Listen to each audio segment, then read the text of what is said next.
Det er vores ligning. Her er vores parentes. Vi har parenteser. Vi skal opløfte parentesen til det første. Så det gør vi hvert led her med minus 3x, 6 og 1x. Det får vi så her. Så vil vi fjerne så gange de to sammen for at få dem. Det bliver så til 3x gange 6, så det bliver 18. Og den her bliver så opløftet, så det er x i anden.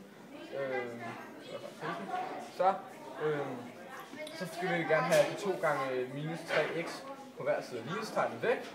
Så siger vi så plus 3x på hver side af lighedstegnet. De forsvinder så alle sammen. Bok, så er de væk. Så er det så næste her. Det er så minus 18x. Det er så lige 36. Det er væk.